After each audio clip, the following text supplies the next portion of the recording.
Thank you for joining us at 5:30. I'm Sarah Horbacewicz. Tonight, Pine Bluff police are still searching for two suspects in a shooting that killed two teens and injured another last week. Police are searching for 19-year-old Trenton Xavion Rogers and 18-year-old Javion Marquette Williams. They're wanted for multiple charges, and police consider them to be armed and dangerous. If you see them, you're asked to call 911. Many of you called us today asking about police at a Walgreens in Sherwood. The department says the store on Keel Avenue and Highway 107 received a bomb threat that was called in from a blocked number. Sherwood PD and the LRPD bomb squad investigated and now determined the area is safe. Well, it was a very standard late July day. Temperatures were slightly warmer compared to yesterday, where we were in the upper 80s. We were closer towards the lower 90s earlier this afternoon, and we're still sitting in the 90s as of this evening. Fortunately, it's not too humid out there. The humidity is low, so the heat index isn't too elevated compared to what the current air temperature is right now. We had not much in terms of moisture over the weekend. We did see a little pop-up shower over parts of eastern Pope County earlier, and that's pretty much it in terms of the rainfall. I'm just gonna give it a little bit of some time to load there.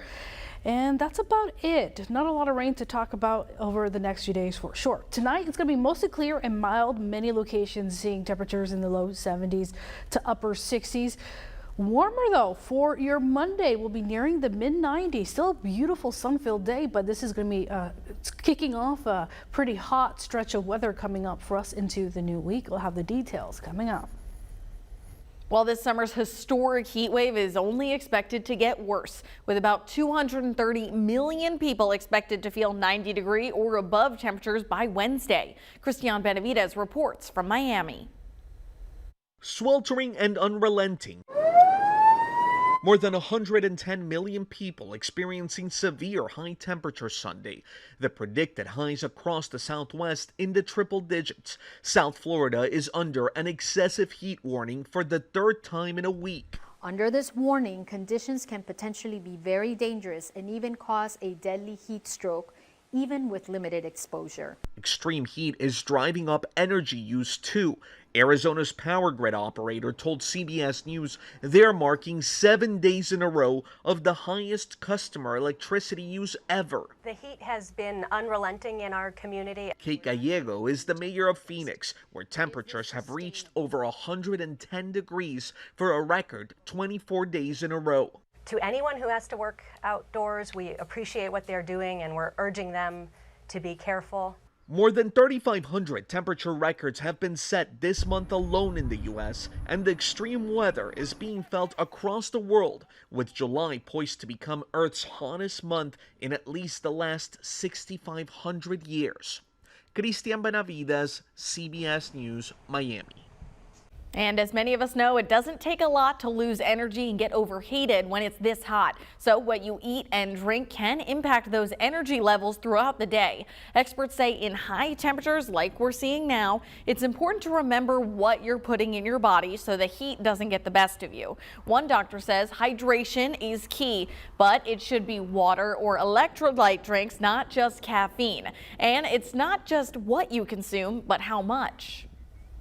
The reality is that small meals and meals that are high in fluid content, such as watermelon or berries or yogurts or ice creams or anything that is nice and cool and wet, is significantly preferable.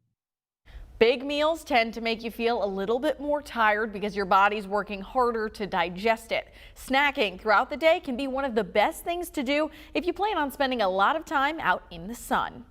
It's also that time of year when more snakes are out and about, whether they're walking on walking trails or in your own yard. Experts want to remind you to stay safe if you see one. THV11's Brooke Buckner shows us what you can watch out for.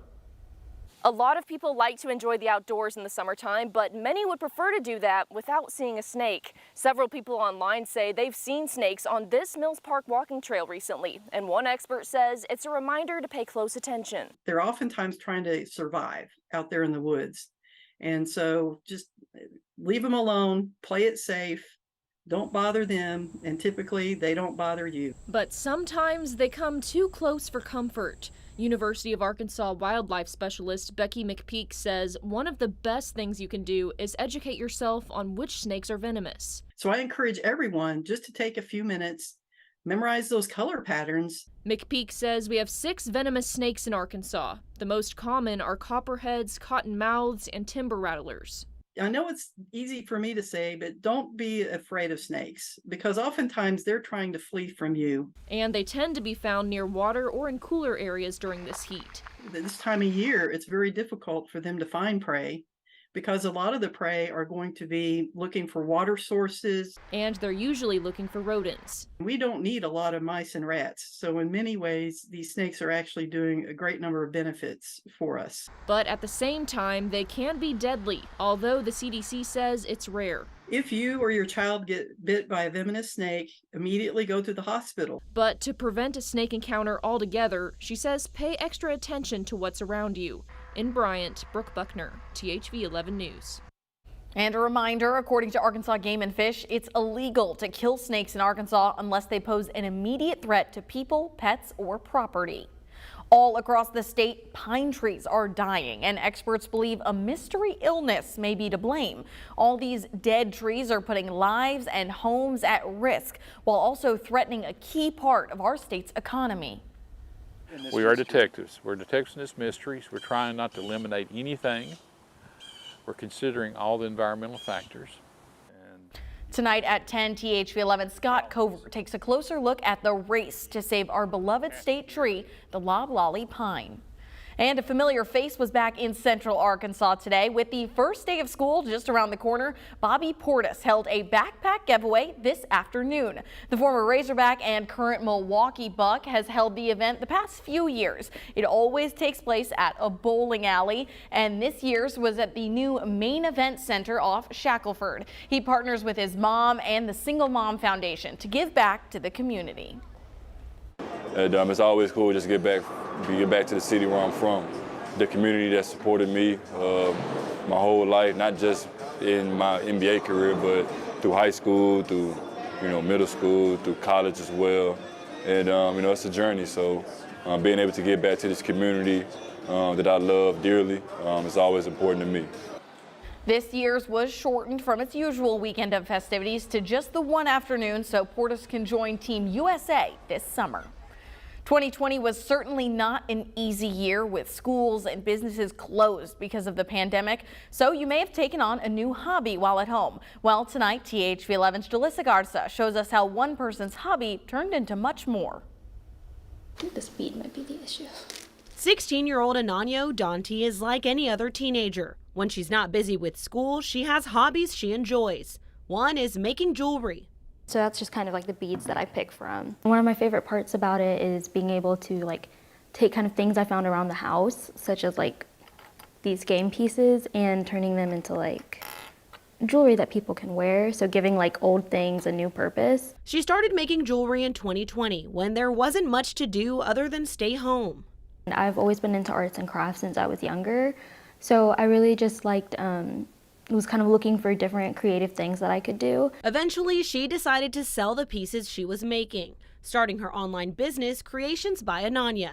My first few customers were some of my friends, but after that, once I started getting people in California and New York, it felt so much more real. With the pandemic front and center at that time, she saw how people around the world were being impacted and wanted to help, so she decided to donate the money she was making.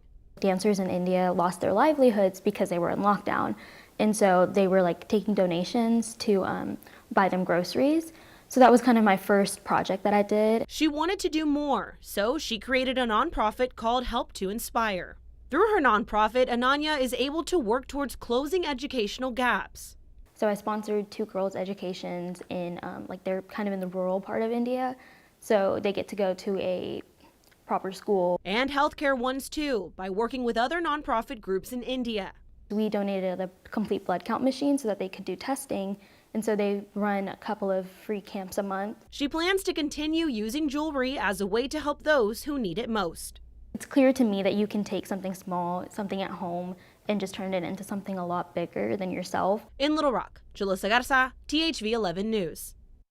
Ananya says she's also done other projects around Little Rock, including raising funds for those impacted by the March 31st tornado. To learn more about her nonprofit, you can head to our website right now at thv11.com.